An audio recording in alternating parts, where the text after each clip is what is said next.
Décidément, trop bien ce livre. Salut à tous, c'est Popsinoche, votre magazine libre. 100% cinéma, uniquement disponible sur les réseaux sociaux. Et avec aujourd'hui, en invité, le réalisateur français le plus culte du cinéma populaire. J'ai nommé Jean-Marie Poiret. Ce sera l'essentiel du programme de votre Popsinoche numéro 46.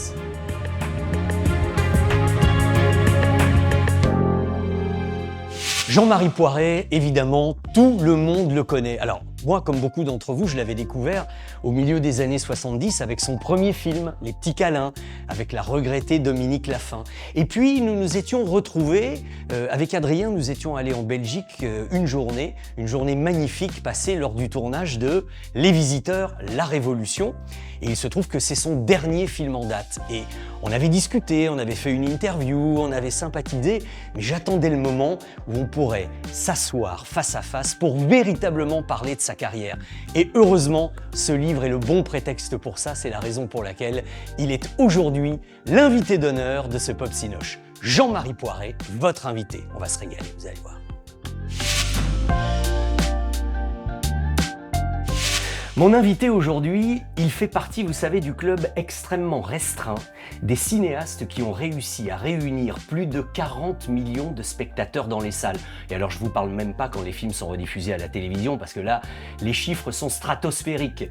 Bon, si je vous cite quelques titres comme ça, les Visiteurs, Le Père Noël est une ordure, Les Anges Gardiens, Twist Again à Moscou, vous avez évidemment compris qu'il s'agit de Jean-Marie Poiret, et Jean-Marie nous fait un premier cadeau. Le premier, c'est la parution de ce livre. Il a enfin écrit ses mémoires et il nous entraîne dans les coulisses de ses films. Et le deuxième cadeau, c'est qu'il est aujourd'hui ici avec nous pour nous en parler. Bonjour Jean-Marie. Bonjour. Merci d'être avec nous. Merci à vous surtout. Dites-moi Jean-Marie Poiret, il était quand même temps de l'écrire, ce livre de souvenirs. Ça a mis le temps, enfin il est là. Et puis, on n'est pas étonné parce que c'est pas une biographie comme les autres. D'habitude, on a droit à toute l'enfance dans le premier chapitre qu'on lit toujours un peu vite parce que c'est pas ce qui nous intéresse le plus. Là, ça commence directement par un déjeuner avec Valérie Lemercier.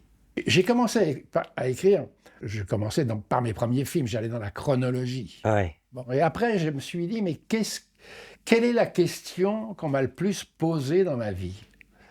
Et la question qu'on m'a le plus posée dans ma vie, c'est pourquoi Lemercier n'a pas fait Le Visiteur 2? Voilà.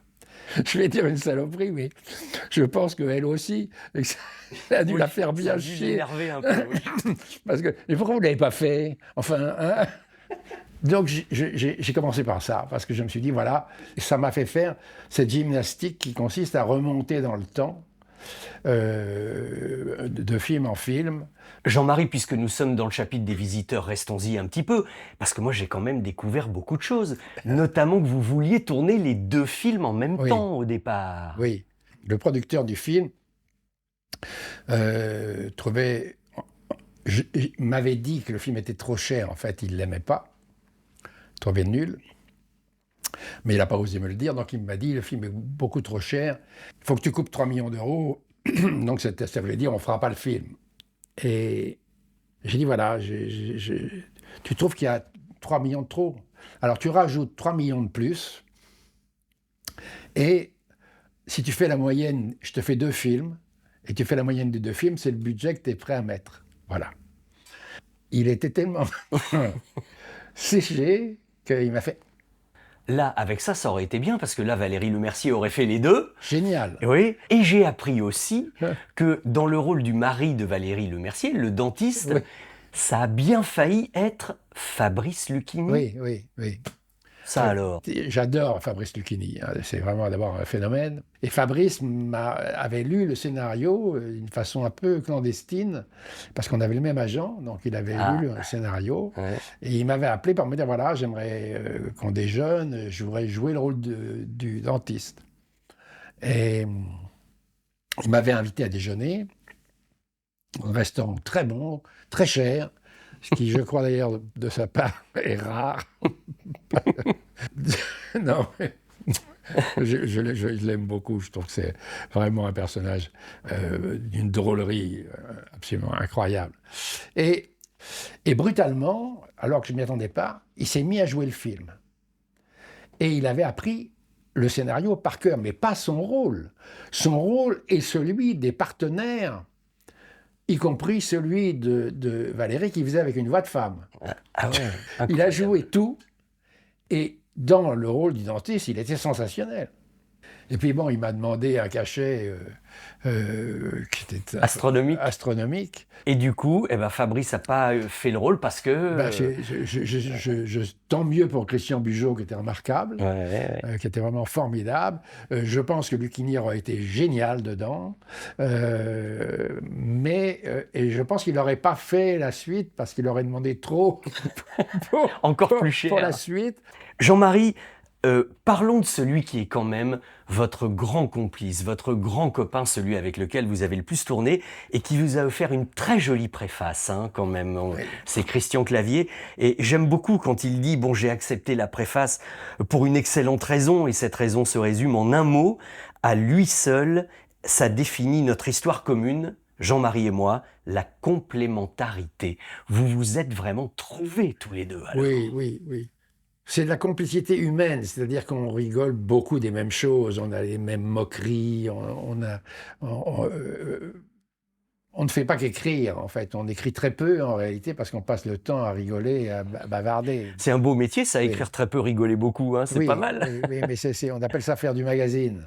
Donc on dit tout à coup, il faut peut-être arrêter de faire du magazine, il est 5 heures. Bon, parce qu'on parle des choses.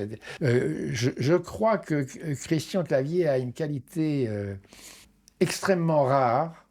C'est un vrai auteur, comme était Michel Audiard, comme était Jean Orange, Bost, Janson, Prévert, c'est-à-dire des auteurs qui racontent des histoires. Et Christian, c'est à un point d'ailleurs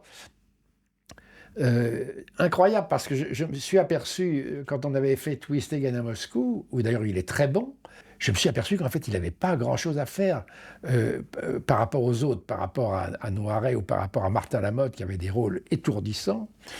En fait, il est capable de s'oublier quand on Oui. écrit un film, parce oui. qu'il part dans l'histoire, il est totalement schizophrène. Il se met au service de Il l'histoire se met complète. totalement au service de l'histoire. Et notre rencontre est une rencontre littéraire. On s'est rencontrés en parlant de livres, on ne s'est pas rencontrés en parlant de films. Et la première rencontre, ça date du Père Noël est une ordure, c'est à ce moment-là que cette complicité Non, est née là, vraiment ou...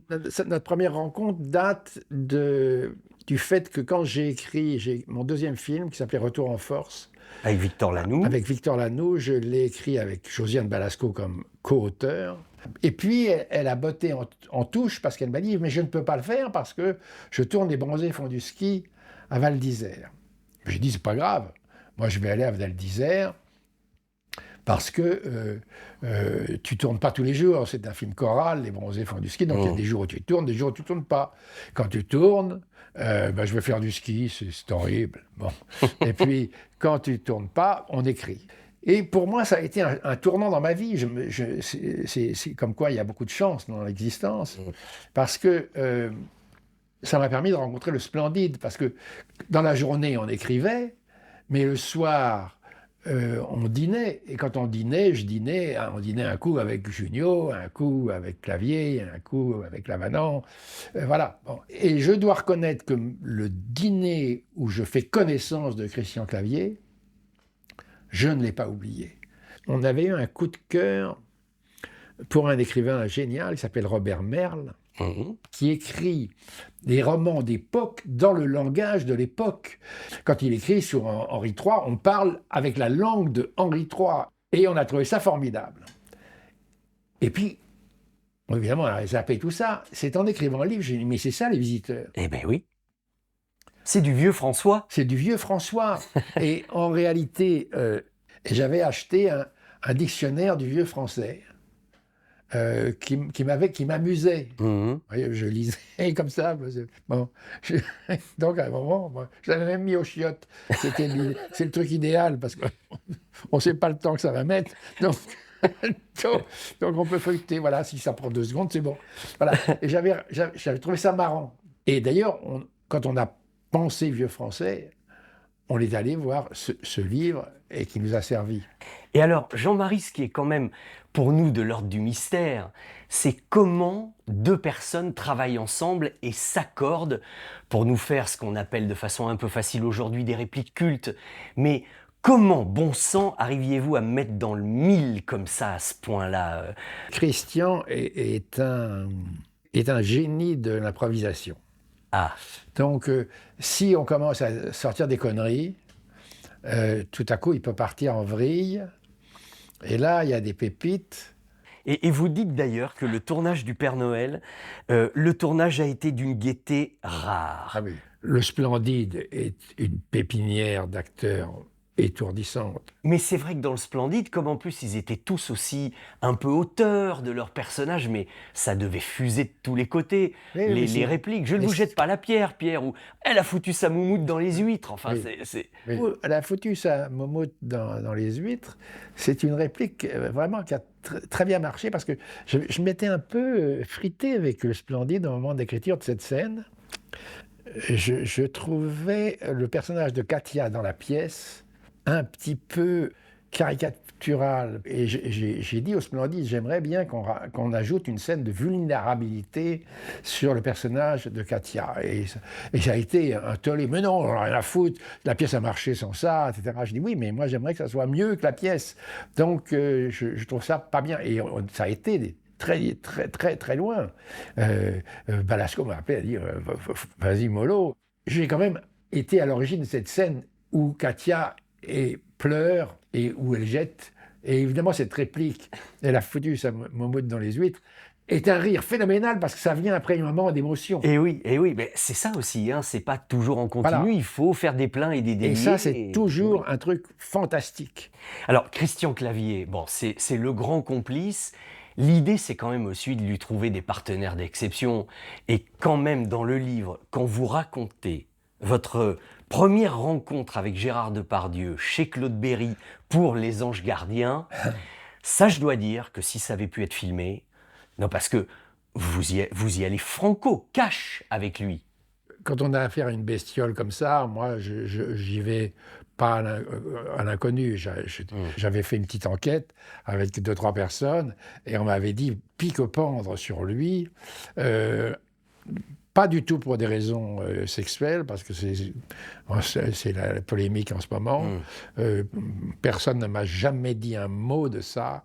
Quand j'entends certaines comédiennes dire qu'il y a une omerta et que le monde du cinéma était au courant, etc. Peut-être, hein, peut-être dans certains films, je n'ai aucune opinion là-dessus. Moi, en tout cas, Pas vous, en tout cas. Jamais de ma vie. Mais en plus, on ne m'a jamais parlé de ça du tout. On m'a dit qu'il était grossier, oui, qu'il était passé sa vie à dire cul, chat, couille. Bon, très bien, mais bon, très bien, je m'en fous. Mais on m'a dit par contre qu'il était bourré, et on m'a dit qu'il piquait les accessoires des films. et surtout, on m'a dit un truc qui m'a pétrifié, c'est qu'il était capable d'arrêter un plan pour faire, bon, ça suffit. Ça m'avait un peu fait peur. Donc, je m'étais dit, bon, il faut que je mette la barre haute tout de suite. Je fais tout de suite savoir qui est le patron. Voilà. Alors, ça passe ou ça casse. C'est-à-dire que je dis, voilà, c'est moi qui décide. Et c'est très bien passé avec lui. Et donc, effectivement, je lui ai dit, il est arrivé, il était un patin-pouf, comme ça, il ne pouvait pas monter l'escalier. Et ça m'a énormément inquiété, parce que Clavier est un acteur fantastique. Et donc, c'est une énergie de dingue, c'est une énergie de rocker. Donc, il faut y aller comme ça. Donc, j'ai dit, t'as intérêt à maigrir, parce que sinon, tu ne vas pas tenir le rythme. Ouais. Ça l'a énormément vexé. Et vous lui dites même, Clavier va te bouffer. Oui, Clavier va te bouffer. Mais ça, mais ça, je fais souvent, ça, parce qu'il y a beaucoup de compètes entre les acteurs. Et donc, c'est pas mal de les titiller un peu. C'est un peu comme... Et vous lui dites, moi, je supporte pas les acteurs bourrés. Hein. Si quelqu'un est pété sur le plateau, je me casse. Oui. Et il me fait... Et là, il est extraordinaire. Extraordinaire bon acteur. Parce que il me fait... Mais je ne bois jamais sur les tournages. Mais avec une naïveté, un regard de gosse, mais comme si c'était injuste. Mais c'était tellement sincère que moi, c'est Depardieu. Donc, parce que c'est pas vrai. Il est souvent bourré sur les tournages, et je le savais. Et vous dites quand même que sa facilité pour jouer la comédie est stupéfiante, Oui. une concentration innée, il blague, il déconne, et soudain, toc, il est le personnage. Ah, c'est insensé. C'est insensé. Et ça m'a apparu un jour, il tournait une scène sur un triporteur, bon, et puis on entend pendant la prise, il sort un autre téléphone, le vrai, de sa poche, bon, il lâche les trucs, il fait « Allô, oui, bon, oui, qu'est-ce qu'il y a?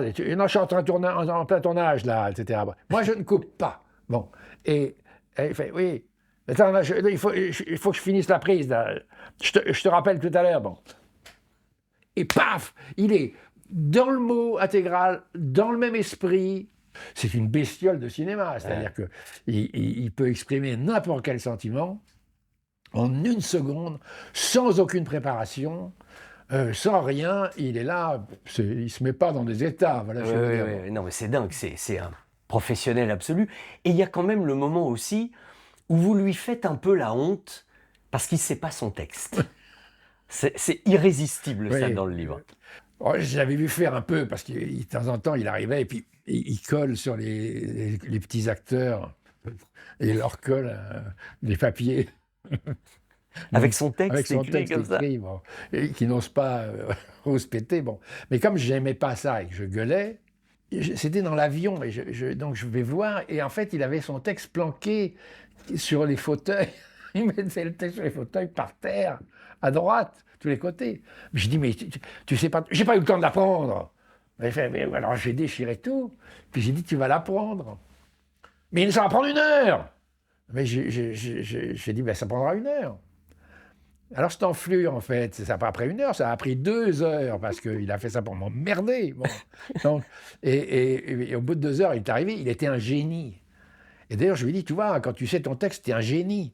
Parce qu'il peut jouer la comédie, parce que dans Les Anges Gardiens, il est absolument génial, et il savait son texte. Évidemment, on ne peut pas évoquer toutes les anecdotes de ce livre, sinon ce serait pas drôle, et il y en a trop. Moi, je garde quand même une espèce de conclusion qui dit « Quel privilège de faire un boulot où on s'amuse comme des gosses, quoi !»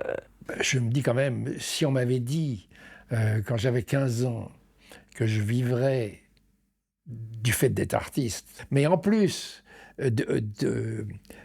d'écrire des conneries, quoi, et dont on se marre tout le temps. Quel privilège pour moi. Vous voyez, la première fois que vous voyez Jacouille arriver avec son costume, c'est magique. Donc vous voyez, voilà, on s'est promené au milieu des visiteurs, des anges gardiens, de Twist Again, du Père Noël, de Papy fait de la résistance. Maintenant, ce qu'il faut, c'est lire ce livre. Hein, ça vient de sortir. Rire est une fête, Jean-Marie Poiret, mémoire cache d'un réalisateur culte.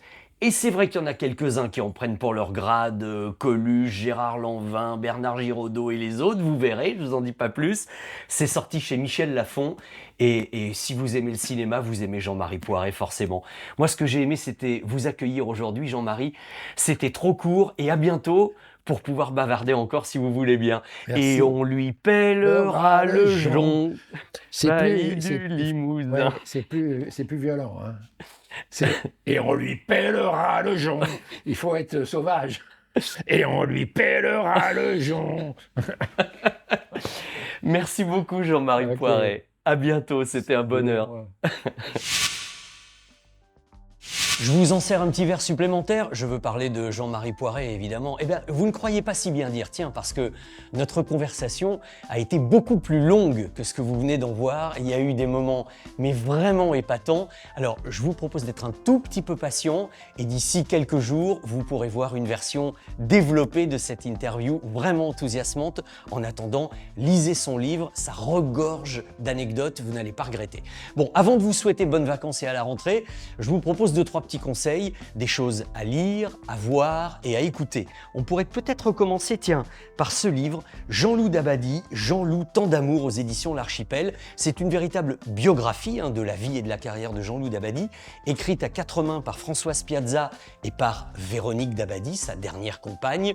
Il est question autant des films qu'il a écrits pour Claude Sautet ou pour Yves Robert, que des chansons écrites pour Michel Polnareff ou pour Julien Clerc, ou des sketchs même pour Guy Bedos. C'est très complet sur un grand tome de la littérature au sens le plus large du terme. Autre chose, toujours dans le domaine, alors non pas des biographies, mais des autobiographies, le seul problème avec ce livre, c'est peut-être le poids. Parce que ça fait 1000 pages. C'est enfin l'autobiographie de Barbra Streisand. C'est passionnant de la première à la dernière ligne et elle raconte évidemment sa vie, sa carrière, mais autant sa carrière musicale que cinématographique. Parfois les deux étaient mêlés d'ailleurs. Ça s'appelle tout simplement My Name is Barbra, Mémoire. Et ce livre, alors là, ça vous fait l'été quand même. 1000 pages, c'est très complet. Il avait fallu attendre longtemps, ça y est. Tout savoir de la vie de Barbra Streisand. Si vous avez la possibilité d'emporter quelques supports ou même en VOD, alors ça c'est un must parce qu'on attendait depuis longtemps une très bonne copie du film de Robert Harmon avec Rutger Hauer, The Itcher. Et là c'est un nouveau master restauré en 4K, vous avez 2 supports à l'intérieur avec en plus un excellent livret. C'est Calista qui a édité ça et là franchement ça manquait. Bravo et merci de nous réoffrir ce film, ce thriller avec un Rutger Hauer exceptionnel, un des films phares des années 80. Je voulais absolument vous le montrer. Tenez, par ici, on a également, alors ça c'est original si jamais vous venez en vacances à Paris, je vous conseille d'acheter ce livre de Juliette Dubois chez Hugo Images. Ça s'appelle Paris Ciné Balade, 15 parcours fléchés pour les amoureux du cinéma. Vous avez des parcours, le parcours Jean-Paul Belmondo, le parcours dessin animé, le parcours François Truffaut, le parcours Agnès Varda, et il y a les cartes, vous pouvez suivre les itinéraires. C'est une façon très originale, en tout cas, de faire des balades dans Paris cet été, peut-être une fois que les Jeux Olympiques seront passés, ça me semble préférable. Et puis tiens, voici quelque chose qui lie l'image et la musique, c'est Boléro. C'est un de mes films français préférés de la dernière saison. C'est le film d'Anne Fontaine avec Raphaël Personnaz dans le rôle de Maurice Ravel, la fameuse création du Boléro de Ravel. C'est enthousiasmant, c'est plein de fougue et de souffle. C'est vraiment un très bon film. Alors DVD, Blu-ray, VOD, je vous le redis pas à chaque fois, mais vous pouvez le trouver sous différents supports. À propos de musique, même si là il ne s'agit pas spécifiquement de musique de film, Quincy Jones en a fait suffisamment comme ça pour être un grand compositeur pour l'image. Et là, c'est une anthologie des années parisiennes de Quincy Jones pendant 3 ans, entre 1957 et 1960. Tous ces travaux de compositeurs, d'arrangeurs, c'est formidable à écouter le soir avec un petit verre de rosé, avec ou sans modération. Vous ne regretterez pas ce coffret que nous devons à notre ami Serge Elaïc. Et puis, alors si vous aimez par exemple le western, que vous êtes allé voir Horizon, le film de Kevin Costner, il faut absolument lire ce Total Western de François Cereza, qui est un très grand journaliste, une très grande plume, et qui ne raconte pas l'histoire du western, mais l'histoire de sa vie à travers sa passion pour le western. C'est très drôle, c'est truculent, et si vous aimez le western, vous aurez toutes les références pour décoder tout ça. Ah, et puis alors, un autre film, je vous conseille Une vie. Là, on est dans évidemment un film plus grave, Une vie, avec Anthony Hopkins. Pour résumer, on pourrait dire que c'est la liste de Schindler, mais vue du côté anglais. Encore une fois, Anthony Hopkins, quel que soit l'âge, quel que soit le rôle, nous assoit par sa crédibilité, par sa magistrale interprétation. C'est vraiment un excellent film. Et puis peut-être à voir en famille, à transmettre avec des enfants pour leur montrer quand même ce qu'était cet épisode particulièrement noir de l'histoire du monde. Et puis alors, pour finir, je ne peux pas ne pas vous conseiller ce petit opuscule Café per Tutti chez Ennio Morricone qui regroupe et qui retrace les 2 entretiens principaux que j'ai eu le privilège d'avoir avec le maestro italien. Ça avait toujours été présenté par petits bouts comme ça. Là, vous avez vraiment l'intégralité des entretiens et des conversations passionnantes de celui qui, quand on arrivait chez lui, avant même de vous dire bonjour, vous disait café per tutti, et ensuite, une fois que le café était commandé, on pouvait commencer à discuter. Voilà, c'est la dernière parution Pop Sinoche, c'est aux éditions Feedback avec Jean-François Tiffiou, et nous nous sommes régalés à préparer ce petit ouvrage pour vous. Et enfin, si vous aimez encore une fois un cinéma extrêmement musical, eh bien je vous propose le hors-série cinéaste des Cahiers du cinéma. C'est le 3e après François Truffaut et David Lynch. Celui-ci est consacré cette fois à Jacques Demy. Il est co-écrit par le rédacteur en chef actuel des Cahiers du cinéma et notre ami Thierry Jousse. C'est bourré de photos, on y apprend plein de choses sur la carrière française et américaine de Jacques Demy. Donc c'est vraiment épatant. Et puis bien sûr, n'oubliez pas, hein, Rire est une fête, le livre de Jean-Marie Poiret qui nous a fait le privilège d'être notre invité aujourd'hui. Vous savez tout, nous vous souhaitons, Adriane et moi, d'excellentes vacances avec l'obligation de se retrouver évidemment dès la rentrée. Allez voir des films en salle, surtout n'hésitez pas, continuez à aimer le cinéma. À la prochaine, très bon été, bonnes vacances et à bientôt. Bye.